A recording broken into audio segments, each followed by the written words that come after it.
Welcome, marketing chefs. I've got something truly special cooking in our Omni-Channel oven today. First, Marketing Kitchen TV Q&A up next in the Marketing Kitchen.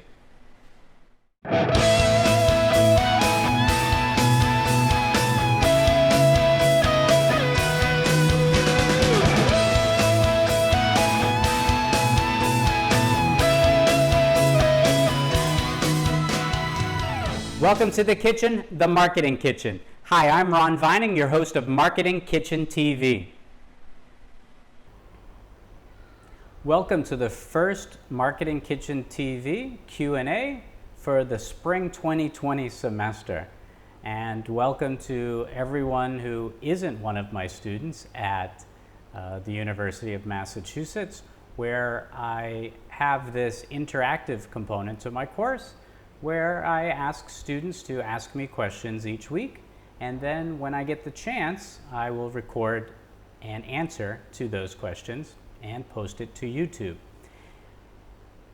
I know that a lot of you, probably most of you watching this, are getting very used to this type of communication format, as a number of people across the globe are forced into their homes to basically hold conferences and work from home, and are becoming accustomed to this type of format. I still am not a huge fan of this. I'm still not a huge fan of recording videos and posting them to YouTube. And you might be aware of that because I haven't posted anything since January, and the start of January. And that was about a Lego Chinese New Year set. So, but I'm back, and I had to be, because I promised my students I would do this. I am also considering a number of other options, just as an aside here. So park the Marketing Q&A to the side for a second. For those of you that have watched my channel for movie reviews and for Lego reviews and tune in for cooking and marketing content, I've actually drawn up a strategy or a content program for what type of shows would air on different days of the week. And I'm currently in the process of interviewing someone to help me with the production and the editing of the videos so that they are posted on a daily basis. So something that I'm working towards. Haven't started it yet, but the strategy is there. I want to treat this YouTube channel like one would treat turning on the TV and looking for there to be programming. I don't want this to be like Apple TV Plus, which I signed up for last week. And you all know that I am a brand ambassador unofficially, right, of all Apple products. Well, I've got to say, I like the idea of Apple TV Plus, but there's more content on Marketing Kitchen TV than there is on Apple TV Plus, and that's pretty sad.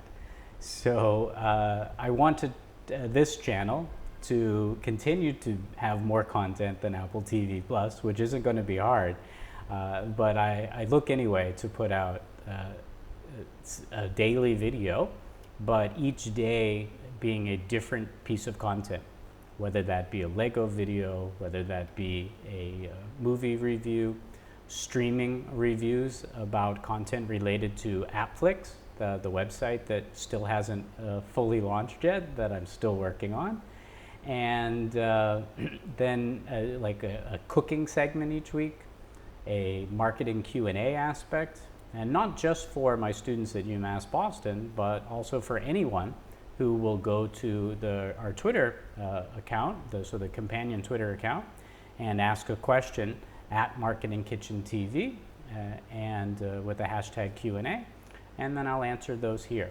So anyway, just wanted to spend a couple of minutes to tell you, actually probably that was 20 minutes, some of the plans that I have for the channel. One of the things that I realized, even when I hire somebody to do the video programming for me and some of the production and editing work, is I found that I was overproducing my videos. And a number of people that I've been watching on YouTube have zero production whatsoever. They just do live video and there are no edits. And if there's any mistake, obviously you can't chop it out. And I, being a perfectionist on the channel, was trying to make these well-produced, like not TV episode quality, but you know, I'll putting graphics at the bottom, having a graphic on the side, and I can't do that. So I love public speaking to a live audience, and I think I'm going to start doing a number of live videos just so that I can get back into that format, because recording to edit versus recording live are very different.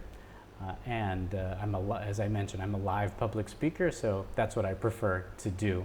And that might get me consistently posting content. But I've got a ton of Lego sets too that I've built since the last Lego video, and a lot of streaming content I've been watching that I would love to give reviews and talk about.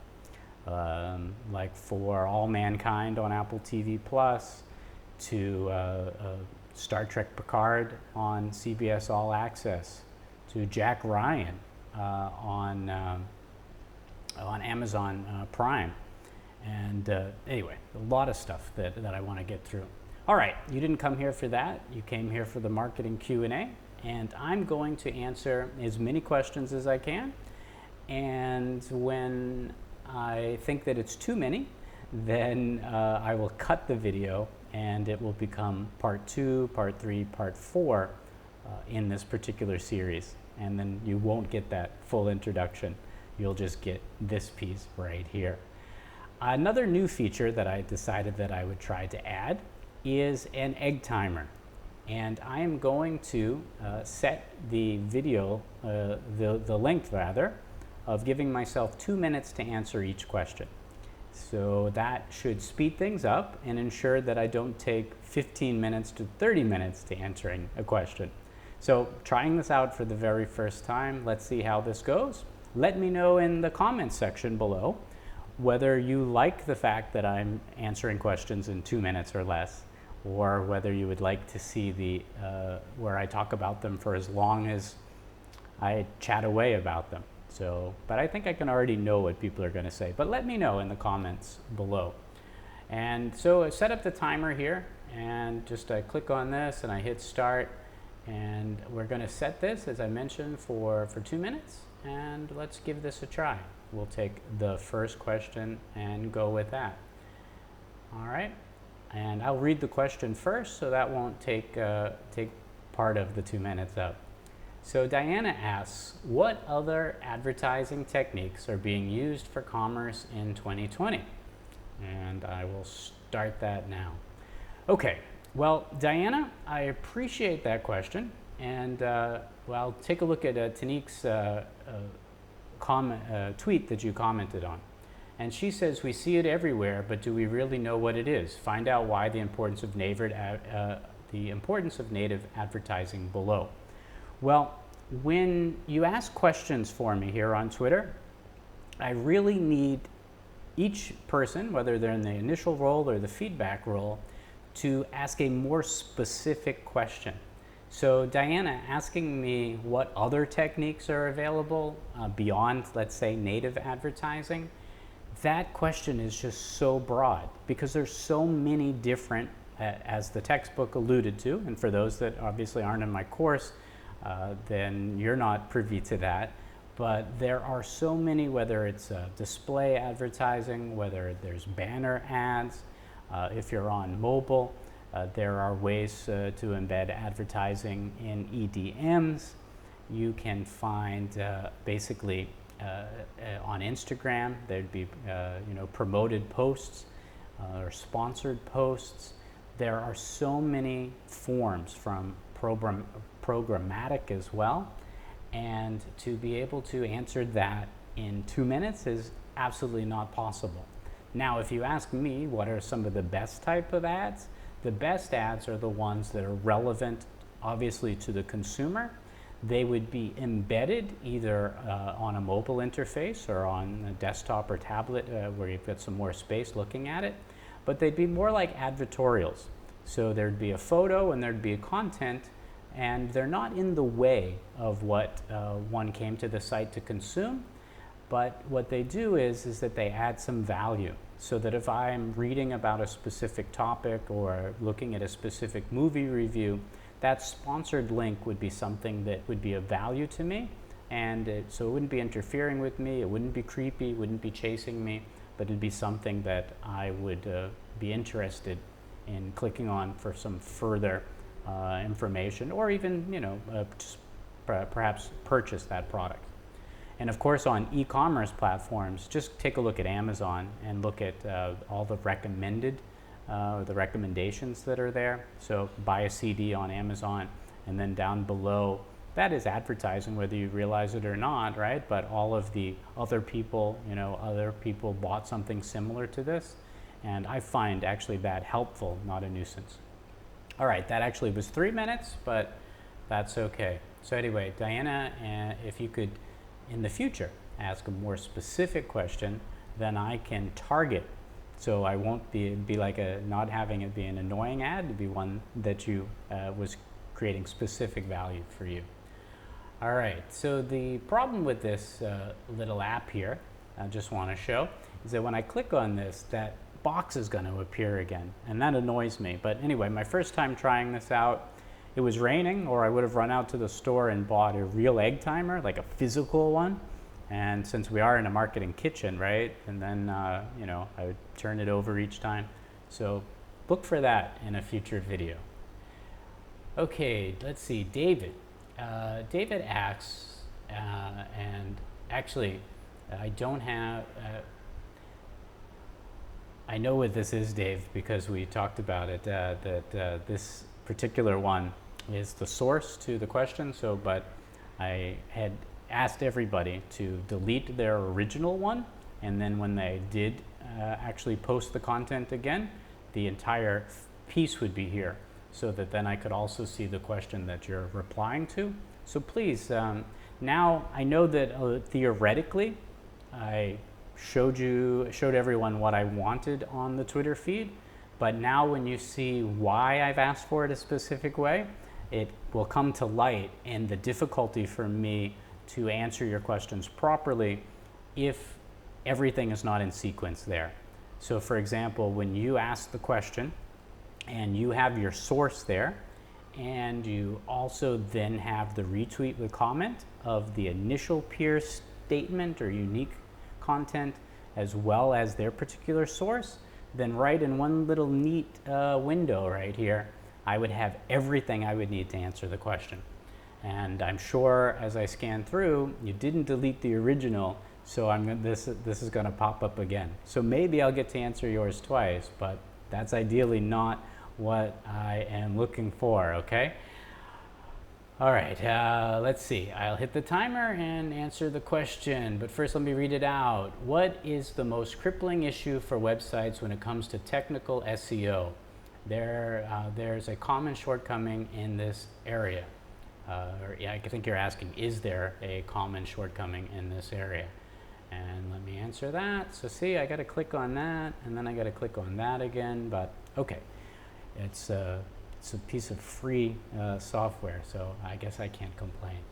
All right, actually, I saw there's actually this awesome source that's right here, and I kept it on my desktop, and as I click on that, I'm now have disappeared.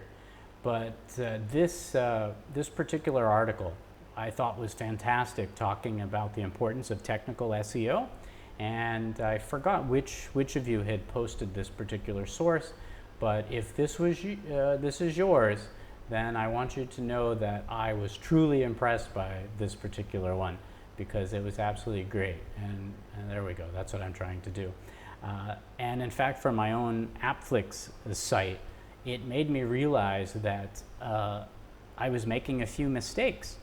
And in particular, just taking a look at whether you should use the www or not to have it there, and then if you were to have HTTPS there or not, and basically setting up what's called a canonical reference on your site.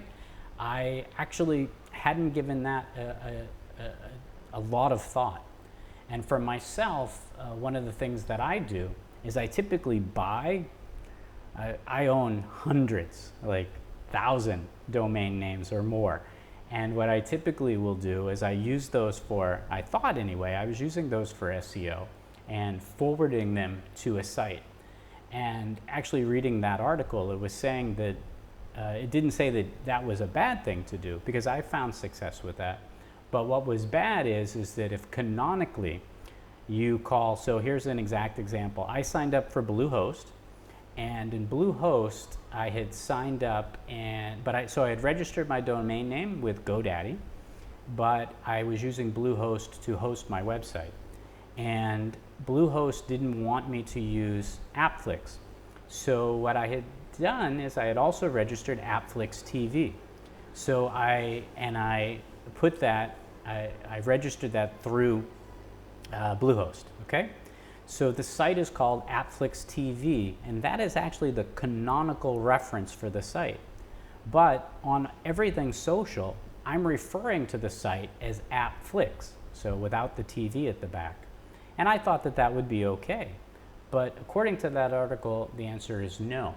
So that could be something crippling to me in the future, especially because one of the key aspects of the site is asking users to post their own content, right? So all UCG, user-generated content,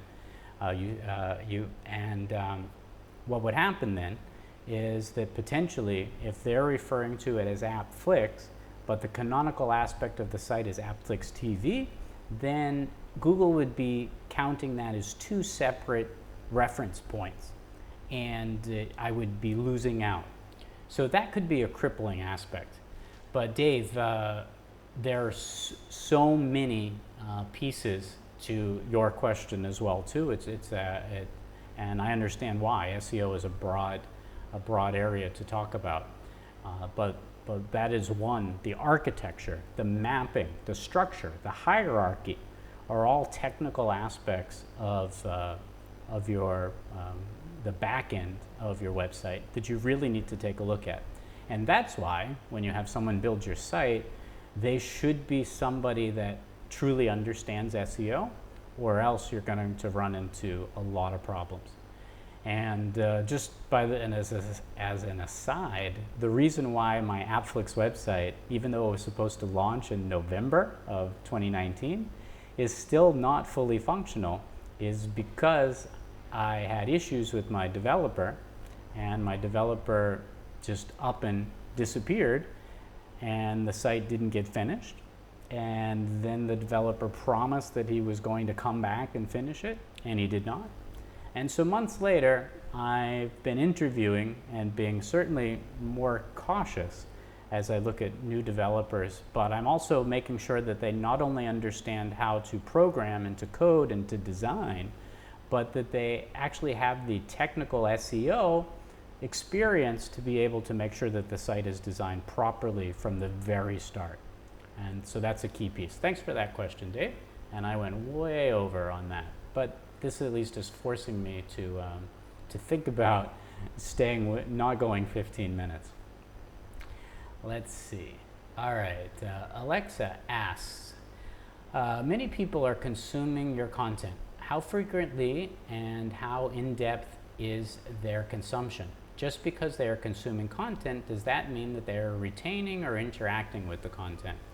And as part of the context of this question there, Ms. Yang asks, or states rather, how to measure the effectiveness of content, marketing, analytics, and mathematics. And so, her sources there talking about, and this actually happens to be the one that I was just saying that was fantastic, right? This one right here. No, actually it's not. And I'm live and I'm making mistakes. Okay, all right. Anyway, I'll stick with Alexa's question there, and answer that. Okay, new here. All right, getting started there. Boom. Hey, if anybody knows how to make that work better, write that in the comments too. Or if they have a better suggestion for an egg timer, that would be great also. Okay, I just took up 20 seconds of your time, but I'll go over. No worry about that. All right, many people are consuming your content. Well, how do you know that many people are consuming your content for real, right? It depends on the platform that you're there, and then obviously there's Google Analytics that you can take a look at as well. So you can see whether or not how many views you're getting, how many impressions, how many likes, how many comments that are there. So depending on the platform, there are embedded metric features that allow you to take a look at that, if you will. Now, your question digs a bit deeper, which I think is great, is just because that they are seeing it. And I ask this question to myself all the time, especially on Twitter, because I'll look at the analytics, and if you don't know how to do that, then there's actually, what I'm doing is I'm looking at the Marketing Kitchen feed from my Ron Vining one, but there's usually a little a graph right here, and you click on that, and then those stats come up. You can only do that on your own feed, not if you're looking at another, but I'm signed in as Ron Vining right now, not as Marketing Kitchen, so that's why. And that's why in my search bar I have this and that. And also, this is the reason why it's important to write MarketingKitchenTV with the hashtag Q&A, because when I do that search, they show up here. And I'm going to reset answering your question in a second, since I provided a lot of extra information there, Alexa. So make sure that you get the full allotment of time, and I'll let that clock run out. In honor of you guys back in Boston, I'm using my Boston Starbucks mug as well. So here you go.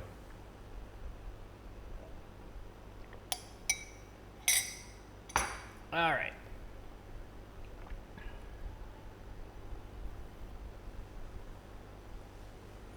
Okay, so you dig to the next level, and I think that's great. So just because they are consuming your content, does that mean that they are retaining or interacting and interacting with it? So for example, on Twitter, it'll tell you how many impressions, so how many views, how many impressions, how many clicks, that's click through. So whether or not they'll show you how many likes, how many replies. Now for me, and again, just using the Twitter example, I may have their, 1,000, let's say, 1,000 impressions, and it may have 25 views, it may have 3 retweets, and it might have 10 likes. And I'm really lucky if I have those metrics that are on there. And so what that really says to you is that there's so much content on the web that just because you're posting it there does not mean that they're actually engaging with it. Let's go to another platform that I use a lot, which I have you guys using as well, which is LinkedIn. Now, when you do a wall post, not a group post, it shows you how many views you have. And that's a good metric anyway, to see how many people have looked at and that means that they saw your post on their wall or their newsfeed, right? But that doesn't mean that they actually looked at it. And so then I dig a bit deeper and I click on views, and then I look to see which company they were from, what company they're from, what their job title was, and then the location that it was at. So I begin to get an idea of potentially who that person was and whether or not they've really engaged with it or they just saw it. But beyond that, there's not, unless you go premium, you go full on premium with Sales Navigator, there's not a lot of other data that you can get from that. There are some other sites and some other things you can get some more metrics from. But for me, I look at it this way. If there aren't likes and there aren't comments, then they really didn't engage with it. Anybody who comments, I'm going to definitely write back to them, because that meant that they not only took the time to look at it, they must have actually read it to have written something. And if they're going to take that amount of time, then I'm going to reply to them. But that's a fantastic question.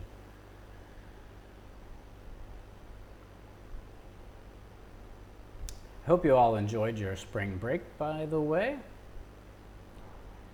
I hope you were in paradise as opposed to quarantine. crazy world. Let's see. Next question here. All right, Ben asks, how can brands decide which pandemic channel is right for their paid media channel is right for their business? Okay, and then let's see.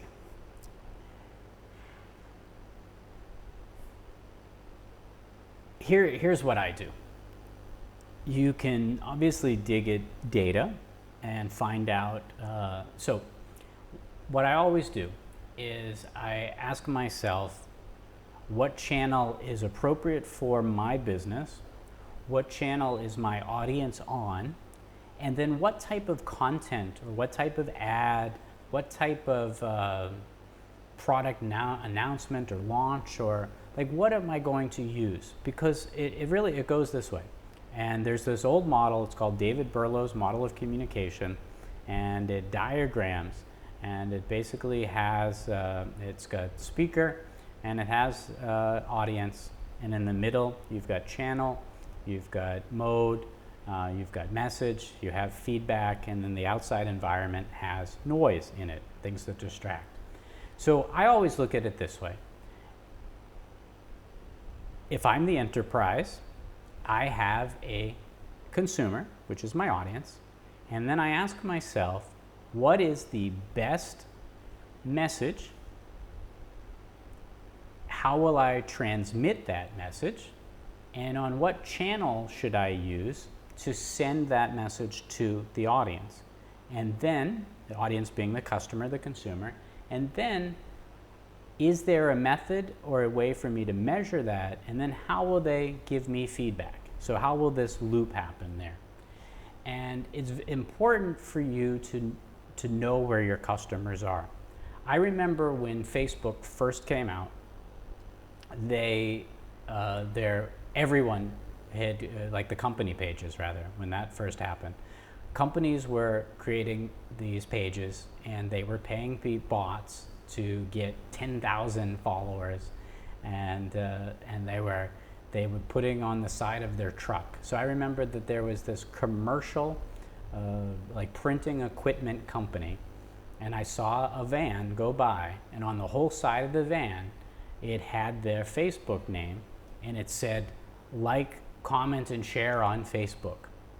And I thought to myself, okay, this is a commercial printing company, and this obscure van is going up and down the streets. 99.9% of the people that saw the side of that van were never going to go to their Facebook page. That Facebook page would be unseen by the actual real customer or the real target audience that they needed. If it were, that's like a needle in the haystack. What that company needed to be was not on Facebook with a page. They needed to have a website, and on the side of that van, they needed to have maybe a list of their top 5 products and buy from us on, and then of course, perhaps the web address. Now, an argument could be made that they didn't have the time or money to build a website, so they took the free Facebook page, but then the only way that they'd be able to make use of that Facebook page would be to do paid targeted ads on Facebook for anybody that had some description in their profile where they might be buying commercial printing equipment. So Ben, I hope I'm answering your question in the fact that you only want to be on the channel, or using the channel rather, putting your messages out, so that would be organic content, that would be paid content, on channels that you know that your audience is on. And that's another question altogether about how to determine anyway what particular channel that is that your audience is on. But if you are just, so for example, I spend all of my time on LinkedIn because I'm looking for C-level decision, and when I say C-level, that could be manager on up, decision makers who could put my message, take my message, that the organic content that I'm posting, because I don't do any paid advertising. I should, I've talked about that in some of the LinkedIn threads where we've discussed this, but I've been using organic content as bait to drive people to connecting with me. And that's also something, a mistake, if you will, in my own marketing, because I got rid of my website a decade ago, and I'll be putting up soon a new Learn Omni, Brand Influx, Auto Influx, VINING Management, all of my different brands' websites, so that when people see the content, they'll actually click on that, it'll bring them to the website where there my pitch will be. But I would never put a pitch in organic content because I just think that that is a wrong thing to do. But just remember though, that any type of marketing that you're doing, if there is not some way if you don't provide a way, it could be just a branding exercise, so then ignore what I'm about to say next if it's just for branding or for awareness. But if you don't have a proper call to action, then it's just wasted. It's a wasted effort.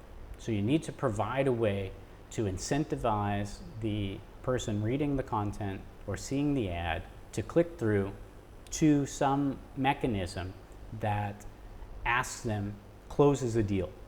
If not, what are you doing? It took me 2 years to realize that organic content marketing alone just does not work. And that was for my business. It certainly would work for another business, right? So it works for Apple, but that's a whole different value proposition. So keep that in mind. Okay, Jennifer, your question here. Got back-to-back questions from you here, and one from Tanique and also from Sean. Let's take the top one first. What are ways in which keyword marketing is used incorrectly and hurts brands more than helps them? What are ways in which keyword marketing is used incorrectly and helps brands that hurts brands more than helps them? All right, that is a tricky one to answer.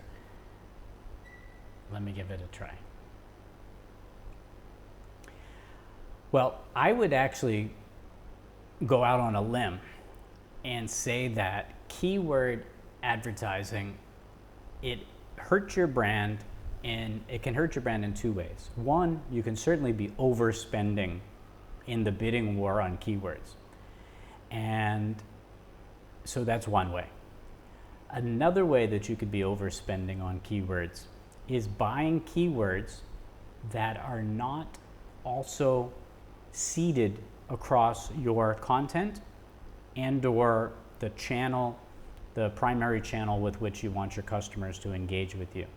So if you're buying a particular keyword and you don't have meta tags on your site that are in line with that keyword, if you don't have on your product page or your service page those same keywords laced in there, if you don't have those same keywords laced in the organic or paid content that people are going to be clicking on as to click through back to your site, then you're wasting your time. There is another way that it could harm you as well, and that is bidding on your competitors' keywords. And so that is where, say, Samsung goes and buys the keyword for iPhone. And so then when somebody types in a search on Google for iPhone, then there's a Samsung ad that pops up that's there. And okay, will somebody accidentally click on that and bring them to the Samsung page as opposed to the Apple page? Yeah. Was that worth the money? Did that annoy the person who was searching for iPhone but then clicks on and then sees perhaps it's the comparison of the latest Samsung phone versus the latest Apple phone? You know, I don't know. Those are just a few of the downfalls of doing paid keyword search. I'm not a big fan of that method. I think there are better ways that you can spend your ad dollars. If you've got unlimited budget, then buy all the keywords you want. But if you don't, there's other ways to place your money. That's a good question. All right, Jennifer, I will take your next question here too. And how can native advertising be improved aside from the implementation of augmented reality and 5G? How can native advertising be improved aside from, or do you mean in relation to or in companion with the implementation of augmented reality and 5G? All right. Aside from means outside of that? So are you saying that then native advertising not taking into effect augmented reality or 5G? Anyway, do you see why I'm confused about which angle you're taking? Let me try to go both angles. Okay, native advertising. Let's talk about augmented reality for a minute. Are you excited about augmented reality? So the new iPad Pro is coming out with a new augmented reality feature. The latest iPhone and Samsung phone and every other Android clone phone has some augmented reality piece to it. Of course, 5G will enable speeds outside of your home that will fully foster augmented reality. Perhaps we're going to go back to Google Glass or Apple glasses or the Snapchat glasses, and there will be some component to that. Who's your customer that is actually interested in this? And this is again going back to some other questions that I answered. Is your customer interested in this form of advertising? Or is this just some novel gimmick that is going to enhance your native ads? And to me, it's really about having an ad, regardless of how it is, with a value proposition. So in other words, it's something that I'm looking for, or it's something that I didn't know that I was looking for, and I'm so delighted that it pops up on my screen or shows up in my feed as sponsored, etc., that it is in companion with. It's something that I want to engage with. If it's anything other than that, then yeah, I think that there's going to be some dissonance between what you're trying to accomplish and what the consumer is interested in. All right, we will continue. We'll continue where we left off in the next video. But that's all I have for you in this one. So this is first episode. I look forward to seeing you in episode 2 and the next Marketing Kitchen TV Q&A. Thanks a lot for your questions. I appreciate them. Keep safe. I hope you enjoyed this episode. Remember, there's always fresh content simmering on our storytelling stovetop. So whatever happens in this kitchen shouldn't stay in this marketing kitchen. I'm Ron Vining, your host, reminding you to invite your family and friends to the next episode of Marketing Kitchen TV.